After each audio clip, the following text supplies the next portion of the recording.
$200,000. Gone. Just black ash, floating in the wind where my wheat field used to be. I stood there, watching smoke rise from what should have been my retirement fund. 40 acres of premium wheat, 3 days from harvest, now looking like a war zone. The smell when your life burns is different. Sweet grain mixed with diesel fuel and pure malice. But here's what made my hands shake with rage. 50 feet away, Delilah Prescott stood with a garden hose, helping firefighters by lovingly watering her prize roses. Every precious drop went to her flowers. Not one aimed at the flames devouring my future.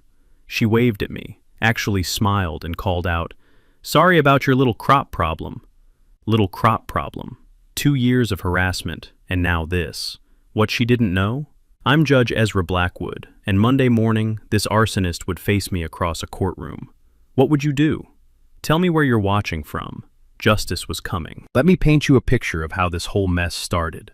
My name's Ezra Blackwood, and I've got what you might call a split personality. Weekdays, I'm sitting behind a judge's bench in downtown Millfield, Kansas, deciding agricultural disputes and property cases. Weekends and evenings, I'm knee-deep in wheat dirt, carrying on what my grandfather started in 1952. The farm came to me when Sarah passed 2 years ago from cancer. 200 acres of prime Kansas wheat land that had been in my family for 3 generations. Sarah always said the farm was my therapy. She was right.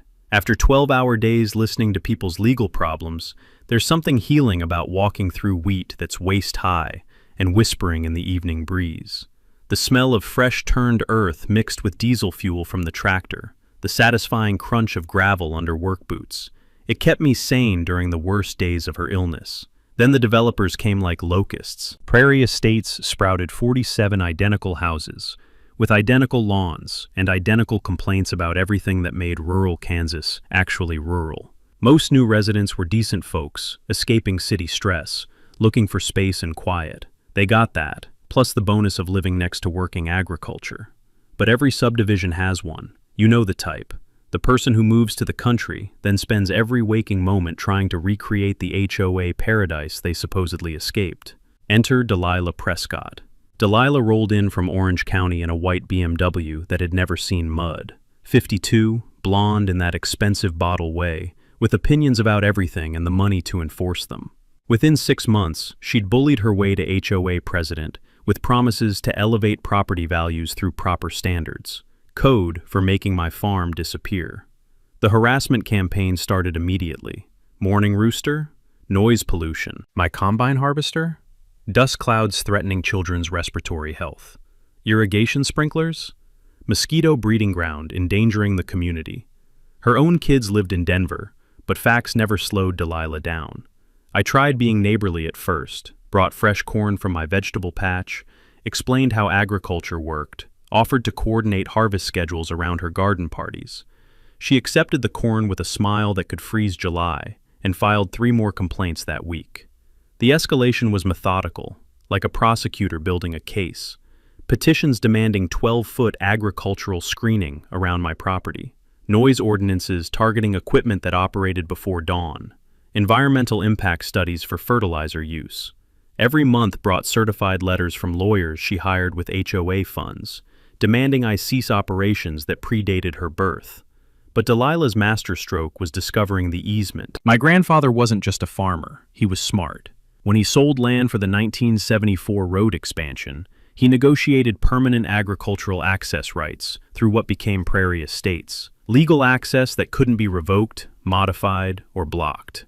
Period. When Delilah's lawyer couldn't break that easement in court, she went rogue. One Tuesday morning, I hitched up the combine to move between fields and found my access route blocked by decorative boulders. Big ones, the kind that cost serious money and matched Delilah's landscaping perfectly. She'd installed them overnight with a crew she paid cash.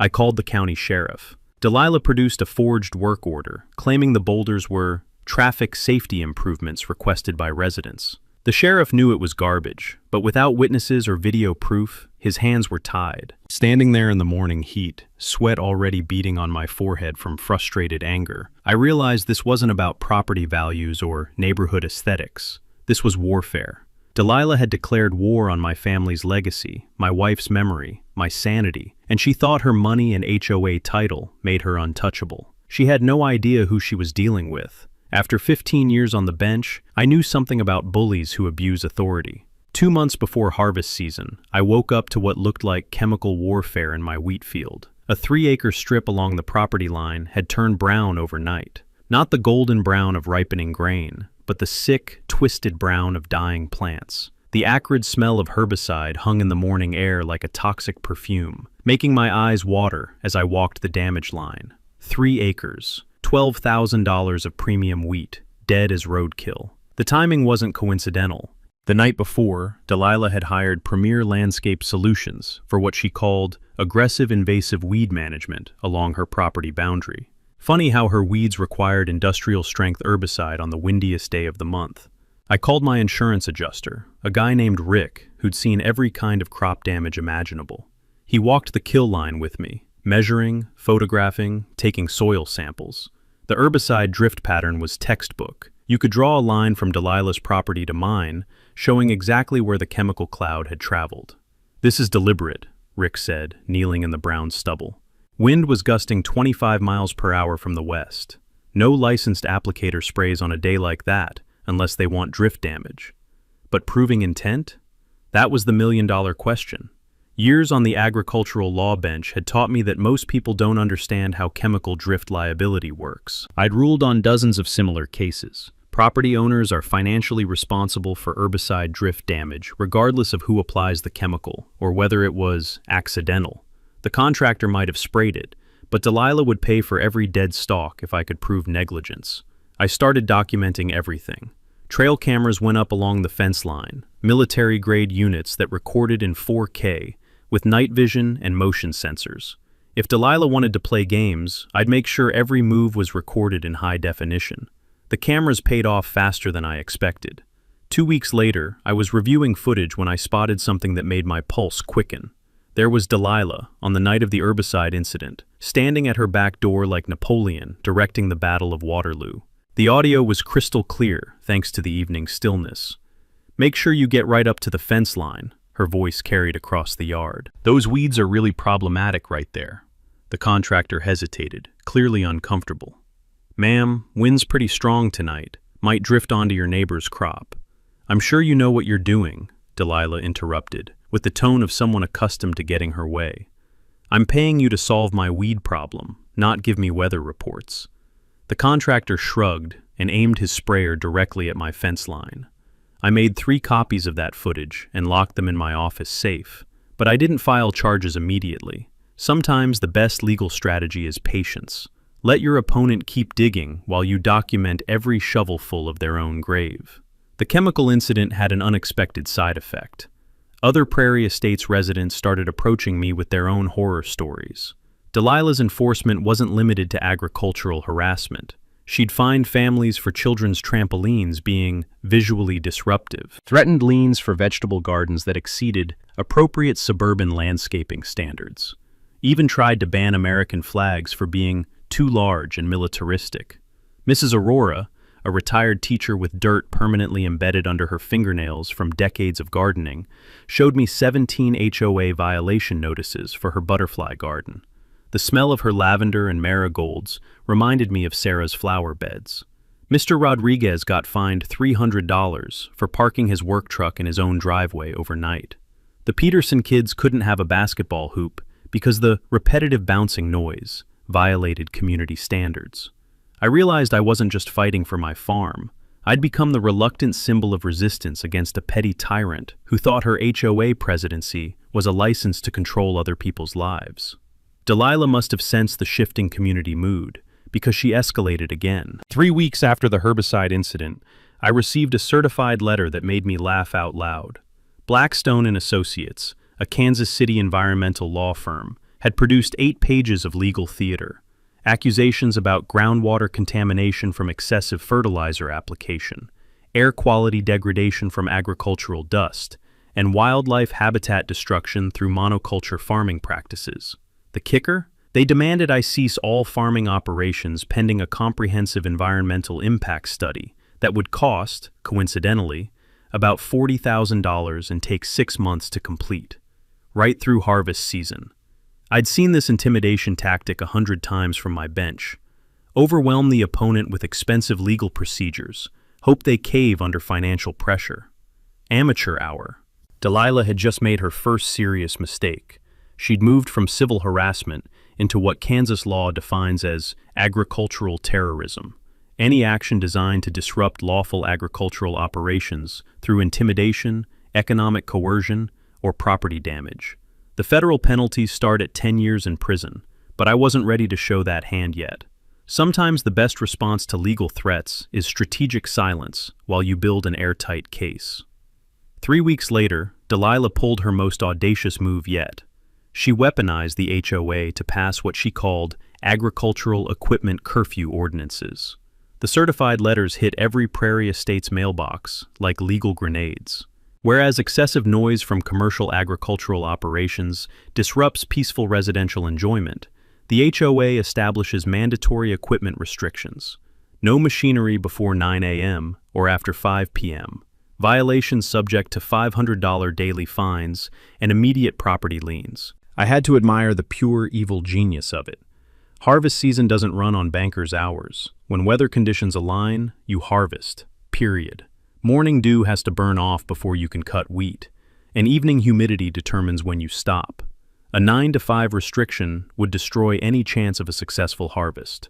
The emergency meeting was scheduled for Thursday night in the Prairie Estates clubhouse, a beige monument to suburban conformity that reeked of industrial carpet cleaner and disappointment. Delilah had recruited her secret weapon, a supposed agricultural noise expert flown in from Topeka at HOA expense. I almost skipped it. Then I remembered what Sarah used to say about bullies. Sometimes you fight fire with fire, sometimes you fight it with law books. The trick is timing. Thursday evening found me in court until 7:30. Presiding over a water rights case that dragged on forever. I drove straight to the HOA meeting, still wearing my judicial robes, the black polyester retaining heat from the courthouse's ancient air conditioning system. Gravel crunched under my leather dress shoes as I approached the clubhouse, Delilah's voice already echoing through the thin walls like a preacher at a snake-handling revival.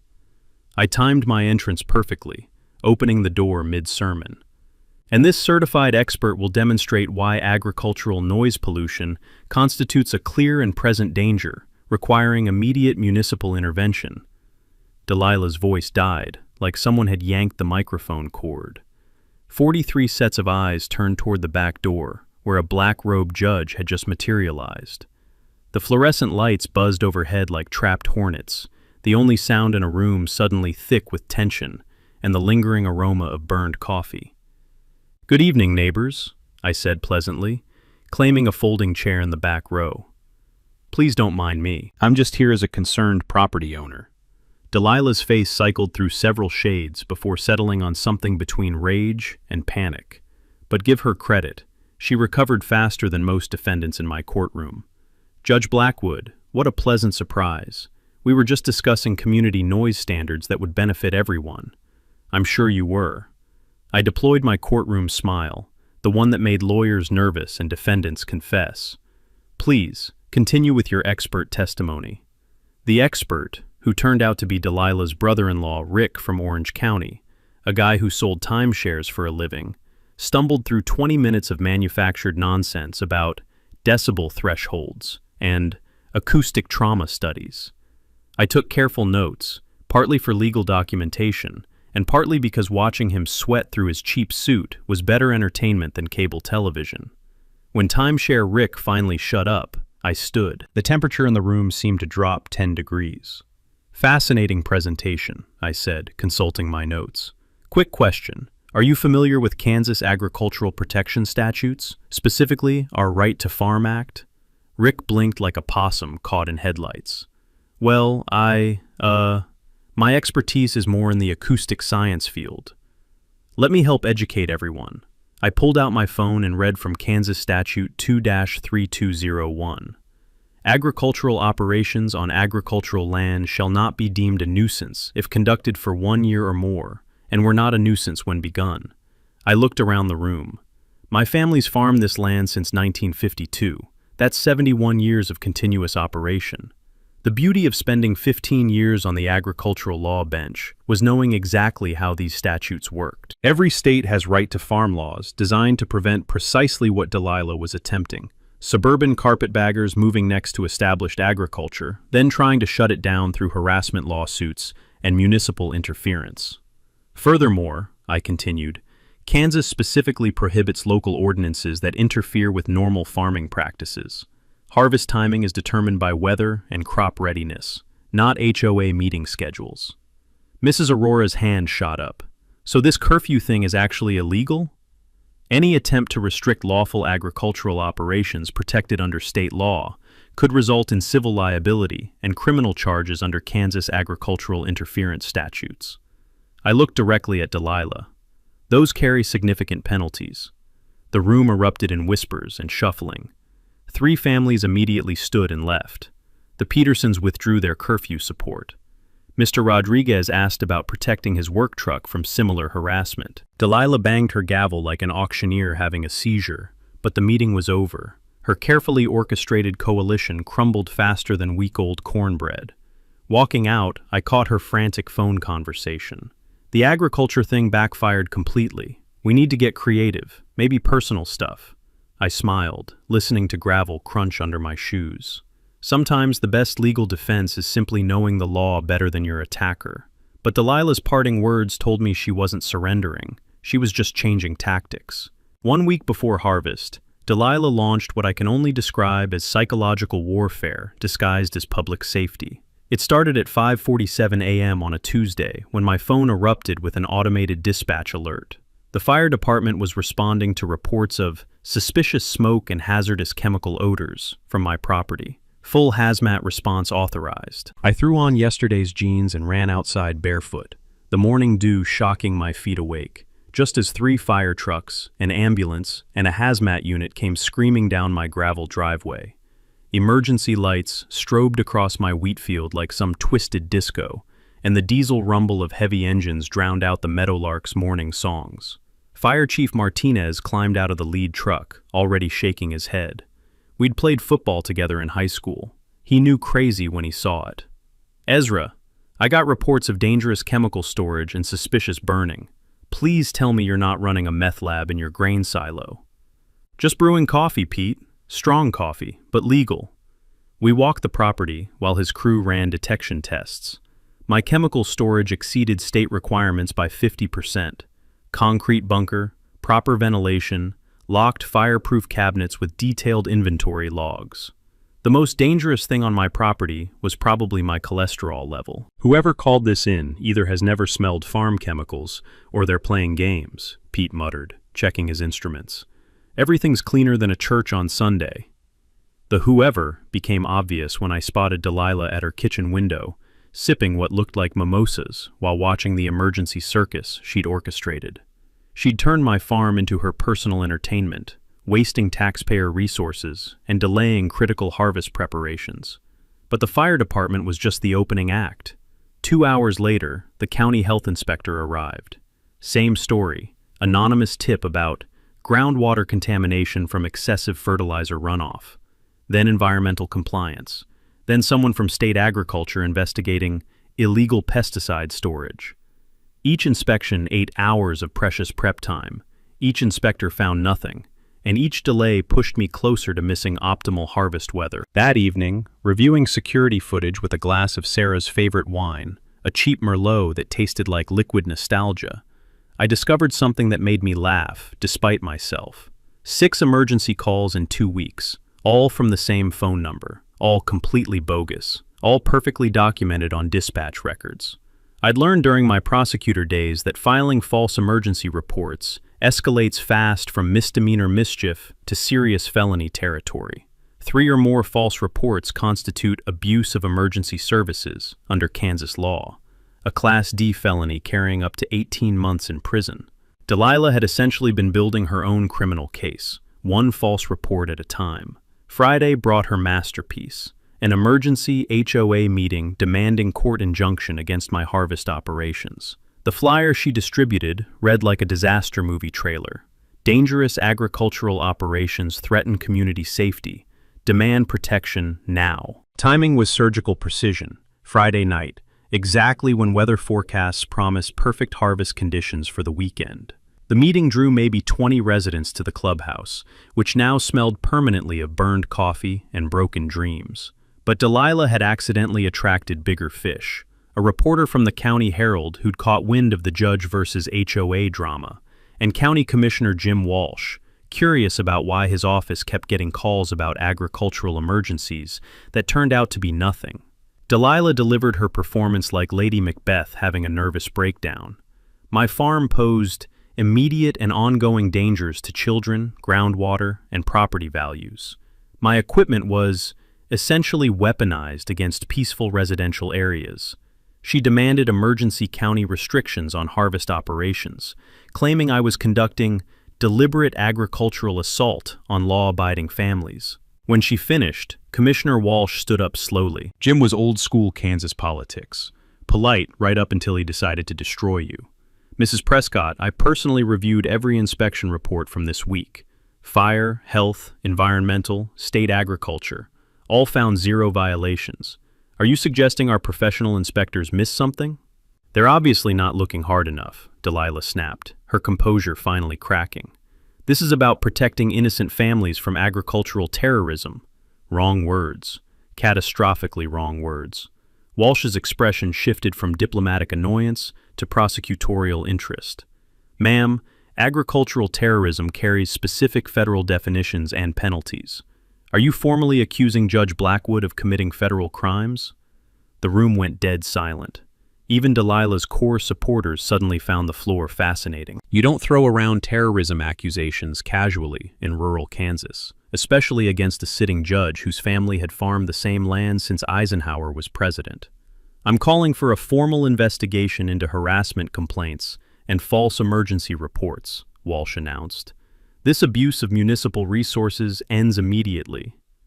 Walking to my truck afterward, gravel crunching under boots that still smelled like morning dew, I could hear Delilah on her phone. The local angle failed. We need state intervention. I don't care what it costs. The evening air carried the metallic scent of approaching rain, and my wheat was perfectly ready. Optimal harvest conditions would arrive in 12 hours. I had a strong feeling Delilah was about to make the mistake that would end this war permanently. Saturday night, 2 days before harvest, Miguel's voice crackled through the radio with words that changed everything. Boss, South Field, now.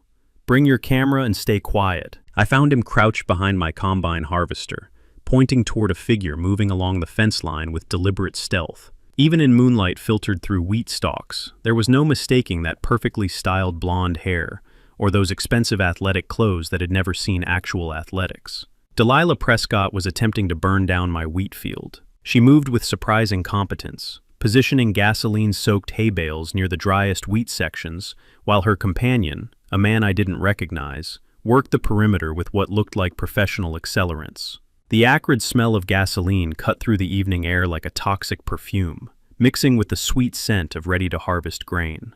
I filmed everything while calling 911, but they vanished into Prairie Estates before deputies arrived. What they left behind was a prosecutor's paradise. Gas containers with clear fingerprints, strategically placed accelerants, and high-definition security footage of attempted agricultural terrorism.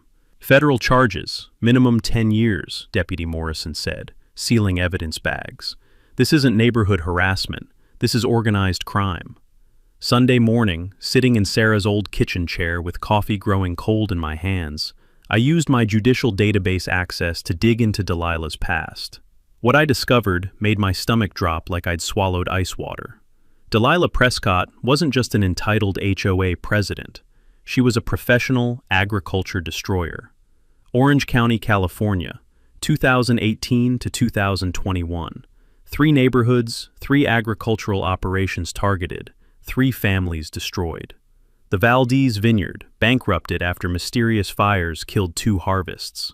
Aurora's Organic Farm, crushed under environmental lawsuits and legal fees. The Morrison Horse Ranch, shut down by noise ordinances that made boarding impossible. Each time, the same surgical pattern. Move in, target agriculture, create legal chaos until farmers broke and sold. Each time, properties sold at fire sale prices to Coastal Investment Partners, LLC. Each time, Delilah received consulting fees that exceeded most people's annual salaries. The California insurance fraud investigations had stalled due to lack of witnesses, farmers who'd been ground down, intimidated into silence, or simply given up fighting. But the financial pattern was unmistakable. Delilah was running a sophisticated agricultural destruction racket. My hands trembled slightly as I printed financial records showing payments from Prairie Estates Development LLC to Delilah's consulting company, email chains discussing agricultural remediation strategies and expedited land acquisition timelines, phone logs connecting her to similar operations in Texas and Oregon. This wasn't about property values or suburban tranquility. This was about stealing my family's land, the same way she'd stolen the Valdez vineyard and Aurora's farm. Sarah's memory, my grandfather's legacy, my own sanity, all just collateral damage in Delilah's business model. But here's what made me smile, despite the rage building in my chest. Delilah had unknowingly picked the worst possible target. I wasn't just some isolated farmer who could be ground down by legal fees and intimidation. I was a sitting judge with 15 years' experience prosecuting agricultural crimes, access to interstate criminal databases, and federal task force connections. Better yet, my court calendar showed something beautiful. Monday morning, Delilah had a routine civil hearing about a fence dispute with another neighbor. Random case assignment had scheduled her to appear in my courtroom, completely unaware of our connection or her impending criminal charges. Her lawyer had filed the civil case months ago, expecting some random judge to rubber stamp a property settlement. Instead, they'd walk into a courtroom where their client's arson victim was wearing the black robe. I spent Sunday organizing evidence, security footage, fingerprint analysis, financial records from 3 states, witness statements from California victims who'd finally found someone willing to listen. Everything legal, everything admissible, everything building toward federal agricultural terrorism charges. Monday morning, Delilah would sit in my courtroom, thinking she'd gotten away with attempted arson, having no idea that every word she spoke would become evidence in her own prosecution. Justice was about to be served with perfect timing. Sunday evening, I transformed my kitchen table into a war room that would make Pentagon strategists jealous. Financial records spread across Sarah's old quilted placemats, the same ones she'd used for our morning coffee ritual, now holding evidence of interstate agricultural terrorism. Security footage queued up on my laptop, evidence bags containing gasoline containers and accelerant-soaked hay, phone logs, bank statements, and witness testimonials from 3 states. Everything organized with the methodical precision of someone who'd built criminal cases for 15 years. Miguel arrived at 7 with his 3 sons and a thermos of his wife's coffee that could resurrect the dead. The boys, teenagers who'd grown up helping with harvest, looked serious as pallbearers. "Boss, the family wants to help with security. This is personal now." Word had spread through the farming community faster than gossip at a church potluck. By 8 p.m., my driveway resembled a county fair parking lot. 12 pickup trucks, 4 ATVs, and enough concerned neighbors to staff a small revolution. These weren't just farmers. They were veterans, mechanics, retired sheriff's deputies, and folks who understood that attacking agriculture meant attacking the soul of rural America. County Extension Agent Linda Rodriguez showed up clutching official test results like winning lottery tickets. "Cleanest agricultural operation I've tested in 20 years, she announced, spreading soil and water analysis across my table. "Your nitrogen management is actually improving watershed health. Delilah's contamination claims are pure fiction." Fire Marshal Pete Martinez brought something even better. Official safety compliance certificate stamped with enough official seals to make a notary weep with joy. "Anyone questions your harvest operations, they can explain themselves to me personally," he said, practically radiating authority. But the real game changer arrived when District Attorney Sarah Aurora pulled up in her county vehicle. I'd recused myself from direct prosecution, but as victim and witness, I could provide evidence that would make prosecutors dream sweet dreams. "Agricultural terrorism cases are rare because most farmers can't fight back," she explained to our kitchen council of war. "But this case has everything: interstate conspiracy, attempted arson, financial fraud, federal jurisdiction. We're not just prosecuting Delilah, we're dismantling her entire criminal enterprise." The evidence package read like a prosecutor's wish list. high-definition security footage of attempted arson, fingerprint analysis connecting Delilah to accelerants, financial records proving investment fraud conspiracy, witness testimony from California victims who'd waited years for someone to take them seriously.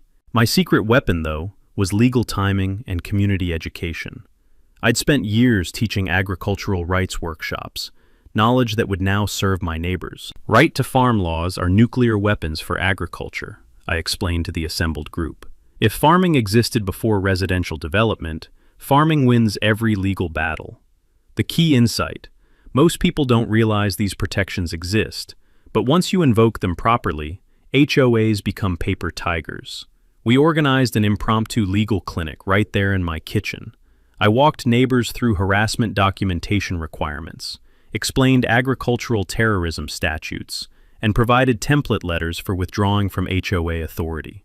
Property owners can legally opt out of HOA oversight when HOAs exceed chartered powers, I taught them. Threatening lawful agricultural operations definitely qualifies as overreach. Practical preparations moved with military efficiency. Miguel coordinated harvest crews, 15 local farmers volunteering equipment and labor to complete my harvest in 2 days instead of the usual week, minimizing sabotage exposure. Marine veteran Tom Bradley donated professional security monitoring, installing motion sensors and night vision cameras around the property perimeter. "Nobody messes with Kansas agriculture while I'm breathing," he growled, testing detection systems with the enthusiasm of someone who defended more important things in more dangerous places. Local grain elevator manager Jack Morrison extended weekend hours and guaranteed priority processing. "We'll have your wheat sold and delivered before that woman knows harvest started," he promised, solving the field storage vulnerability that worried me most. The community support was overwhelming. Mrs. Aurora contributed her grandmother's traditional harvest blessing ceremony. The Peterson kids organized communication networks using CB radios and smartphones. Even Father Mackenzie offered vigil prayers during harvest operations, because divine intervention never hurts agricultural endeavors. But my most important preparation was strategic patience and legal precision. I reviewed ethical requirements for Monday's court hearing until I could recite them backwards. As long as I disclosed potential conflicts and allowed objections, everything would be perfectly legal.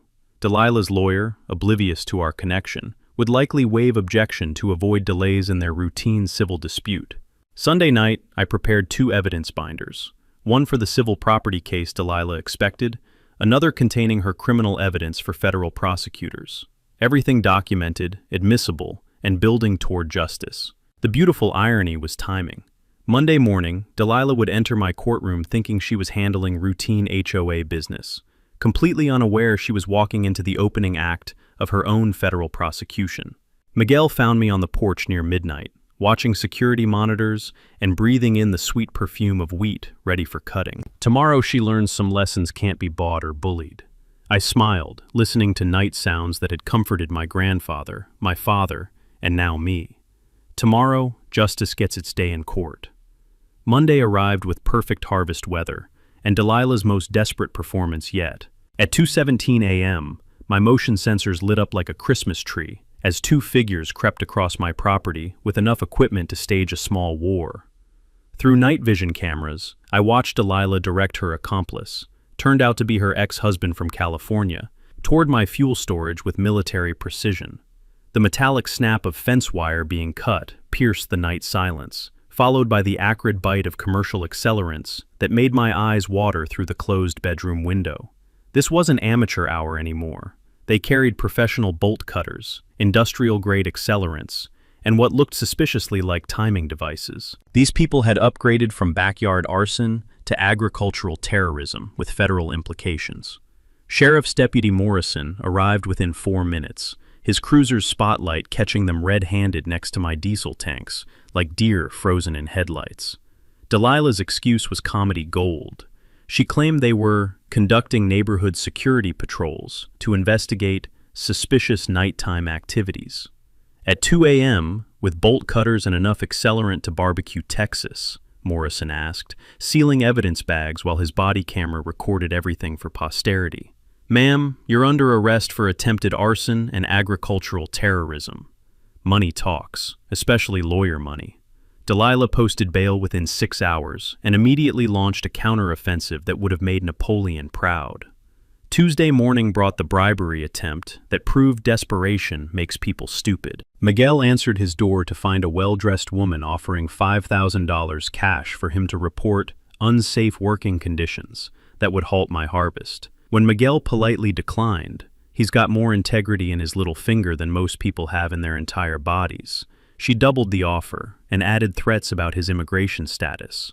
Big mistake. Miguel recorded the entire conversation, capturing her escalating panic as she threw money around like confetti. What she didn't know was that Miguel served 3 tours in Afghanistan and earned his citizenship through military service. Threatening a decorated combat veteran's immigration status is like threatening a lion with a water gun. People who don't cooperate sometimes find their lives getting very complicated, she warned, as Miguel showed her the door. Lady, Miguel replied in his calm, veteran voice, I've been complicated before. Didn't much care for it. That same morning brought federal court drama. Delilah's high-priced Kansas City lawyers filed an emergency motion claiming I was orchestrating a judicial vendetta against their innocent client.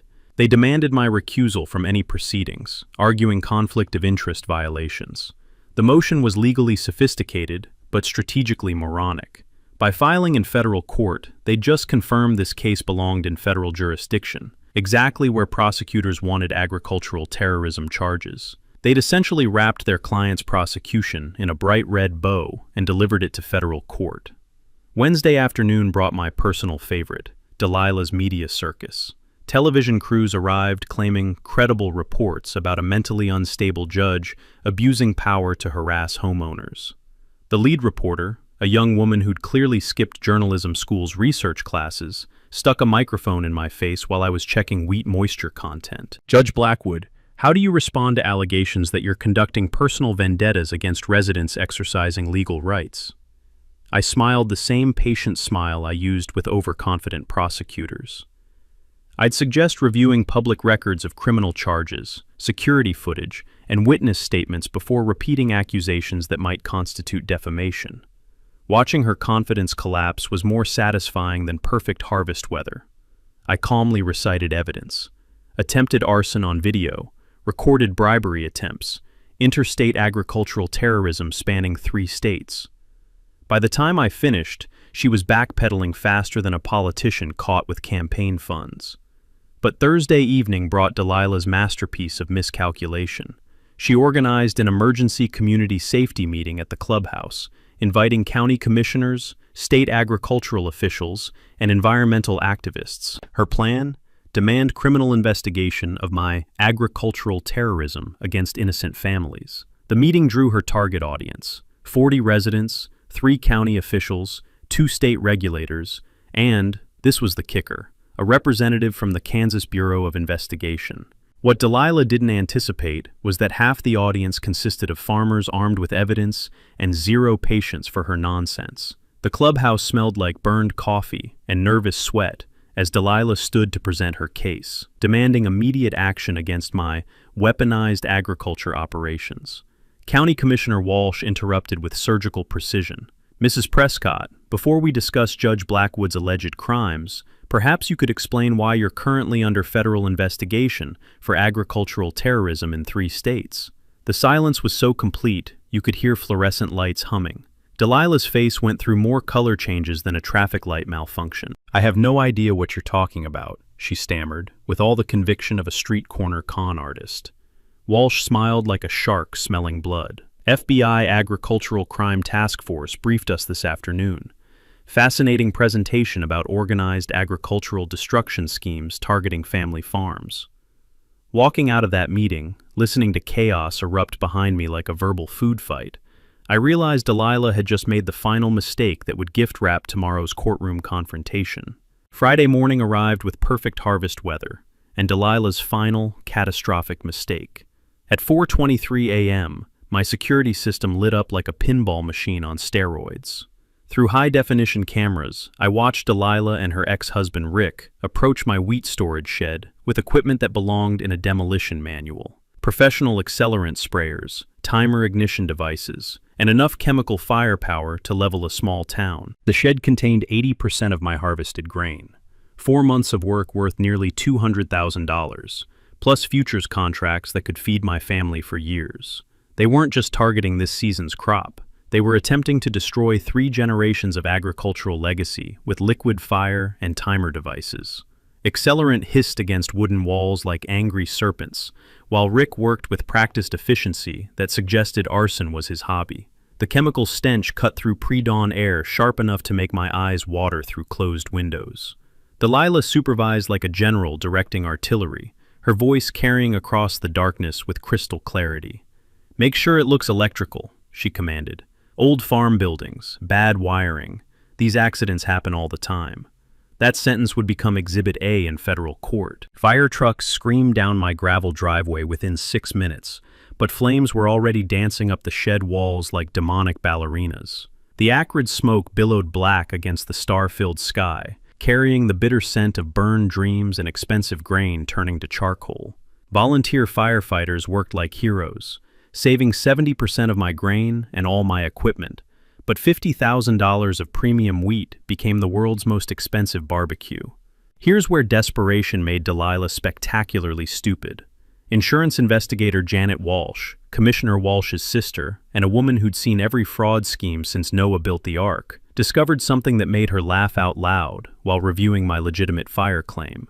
Delilah had filed insurance damage reports on her own property for smoke damage from my fire at 2:15 a.m.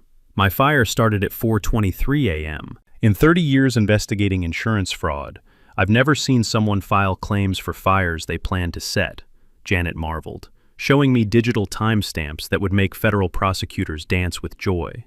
Your neighbor just created a mail fraud case with a 2-hour mistake. The evidence package was now federal prosecution gold: agricultural terrorism, arson, insurance fraud, mail fraud, and interstate criminal conspiracy. Penalty ranges started at 25 years and climbed toward life sentences. Friday afternoon brought Delilah's spectacular public meltdown disguised as a press conference. She gathered outside the county courthouse, claiming my fire was obvious insurance fraud by a corrupt judge framing innocent citizens. What she got was investigative journalists who'd actually researched the story instead of swallowing her propaganda. Channel 7's crime reporter demolished her narrative with surgical precision. "Mrs. Prescott, how do you explain security footage showing you setting this fire? Those videos are clearly fabricated by corrupt officials. What about accelerant residue matching chemicals purchased with your credit card? I have absolutely no knowledge of any chemicals. Care to comment on your insurance claim filed 2 hours before the fire occurred?" Delilah's composure exploded like a hand grenade. She started screaming about judicial conspiracies, agricultural terrorism plots, and systematic corruption, completely unaware that every unhinged word was broadcasting live across 3 counties. Her lawyer grabbed her arm, trying to end the press conference, but Delilah was beyond control. "I'll bring down this entire corrupt system," she shrieked at the cameras. "These agricultural terrorists think they can intimidate law-abiding citizens, but I have connections at the highest levels. Agricultural terrorists." She'd just accused firefighters and farmers of terrorism on live television. That evening, I sat on Sarah's old porch swing, watching sunset paint my damaged fields in shades of gold and amber. The smell of burned grain still hung in the air like expensive incense, mixing with evening humidity and the distant aroma of Miguel's wife cooking dinner for the volunteer security crew. Miguel joined me with 2 ice-cold beers that tasted like liquid salvation after a week that belonged in a disaster movie. "Boss, she still doesn't know about Monday, does she?" I smiled, listening to crickets tuning up for their evening concert, and cattle lowing in fields that had survived drought, flood, and now arson.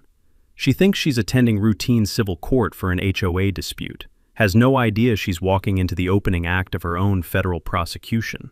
Miguel chuckled, the sound mixing with birdsong and the gentle whisper of surviving wheat stalks dancing in the evening breeze. "Some people gotta learn the hard way that you don't mess with Kansas farmers." Lightning flickered in the western sky, promising rain for next year's planting. My remaining grain was safely stored, my equipment survived, and Monday would bring justice served at exactly the right temperature. Delilah's war on agriculture was about to end in federal court, where arsonists belong. Monday morning, 9 a.m. sharp, Millfield County Courthouse buzzed with an energy that reminded me of Christmas morning and execution day rolled into one. Delilah strode through the courthouse doors like she owned the building, her expensive heels clicking against marble floors with the confidence of someone who'd never lost a legal battle. She wore a powder blue suit that probably cost more than most people's monthly salary, and carried herself with the bearing of someone absolutely certain she was about to crush another small-town farmer. Her lawyer, a slick Kansas City attorney named Patterson, who specialized in HOA enforcement, looked equally confident. They expected a routine civil hearing before some random rural judge who'd rubber-stamp their property line dispute and send them home victorious. The courtroom was packed beyond capacity. Word had spread through the farming community faster than gossip at a church supper, and what started as a simple civil hearing had become the most anticipated legal showdown in county history. Farmers filled every seat, standing room packed with neighbors, reporters, and curious onlookers drawn by the judge versus HOA drama. Federal agents sat in the front row like silent sentinels. FBI Agricultural Crime Task Force, Kansas Bureau of Investigation, insurance fraud investigators. They weren't there for the civil case. They were waiting for evidence to emerge that would trigger federal prosecution. At exactly 9 a.m., the bailiff's voice echoed through the packed courtroom. "All rise." The Honorable Judge Ezra Blackwood presiding. I watched from the bench as Delilah's confident expression transformed into something resembling a deer caught in the headlights of an 18-wheeler. Her face drained of color faster than water through a broken dam, and she grabbed her lawyer's arm with enough force to leave fingerprints. "Your Honor," I announced professionally, "this matter involves a potential conflict of interest. Mrs. Prescott and I have been involved in ongoing property disputes.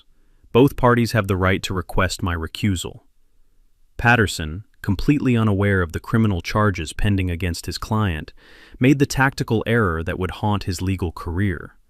"Your Honor, my client wishes to proceed immediately. We waive any objection to potential conflicts."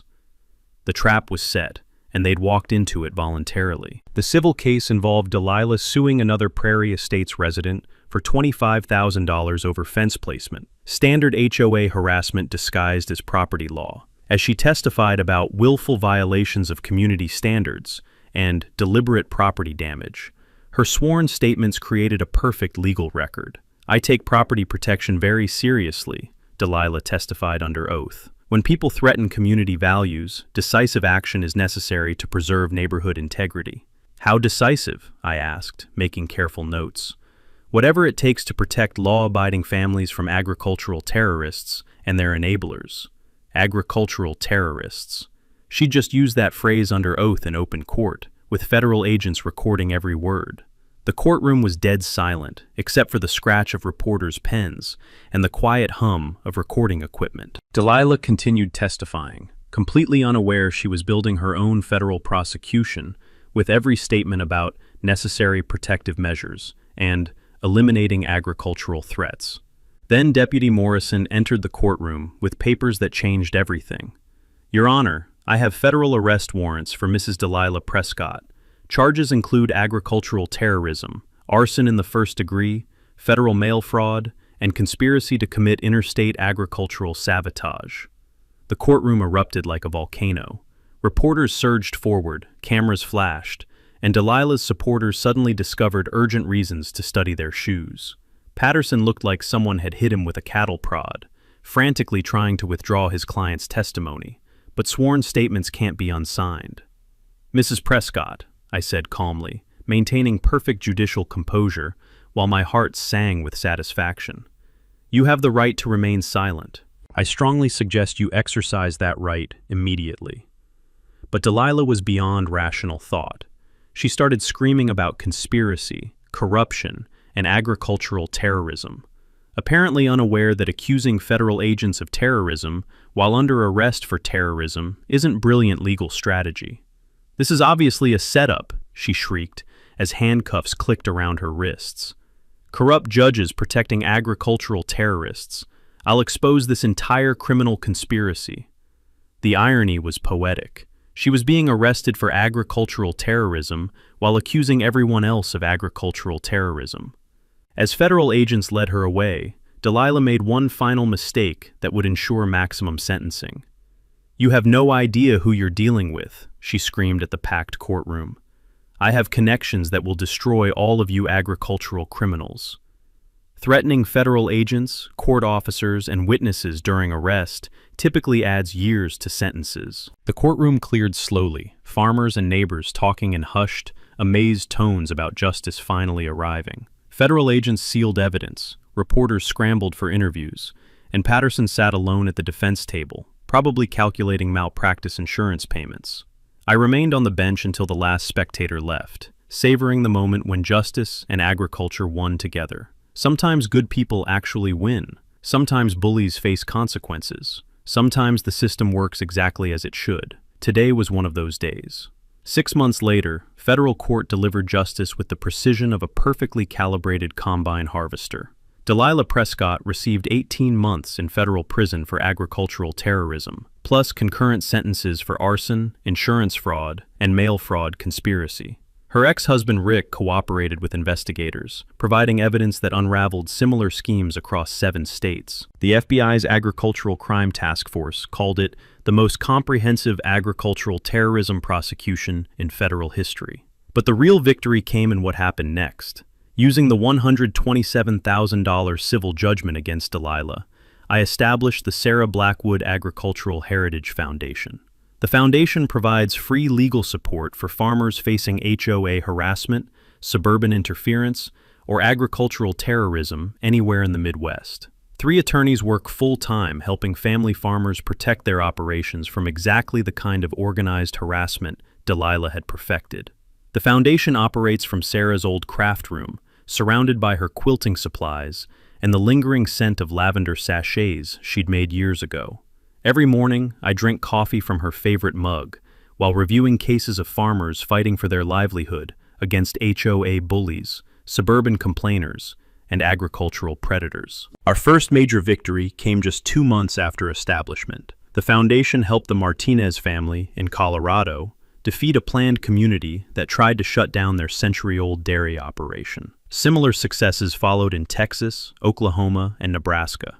Farmers winning battles they couldn't have afforded to fight alone. Prairie Estates underwent its own transformation. With Delilah gone and her supporters demoralized, residents voted to dissolve the HOA entirely, saving each family $3,200 annually in fees. Property values increased 15% within a year, as families escaped HOA tyranny and discovered the joy of living near working agriculture instead of fighting it. Mrs. Aurora expanded her butterfly garden without fear of violation notices. The Peterson kids installed their basketball hoop and play until dark without noise complaints. Mr. Rodriguez parks his work truck proudly in his own driveway, and 3 families started small agricultural businesses: honey production, organic vegetables, and farm-to-table catering that celebrates rural heritage instead of hiding from it.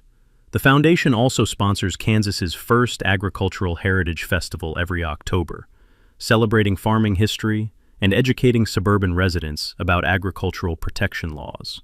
Last year's festival drew 5,000 visitors, who learned that agriculture and residential life can coexist beautifully when people approach each other with respect instead of litigation. Our scholarship program sends 5 rural students annually to agricultural law school, ensuring the next generation of farmers will have legal advocates who understand both agriculture and law. The Conservation Initiative has preserved over 2,000 acres of prime farmland from subdivision development, keeping food production where it belongs, on productive soil worked by families who love the land. Personal healing came in unexpected ways. 2 years after the trial, I met Rebecca Martinez at the Harvest Festival. She's the county extension agent who helped document my soil health during Delilah's harassment campaign.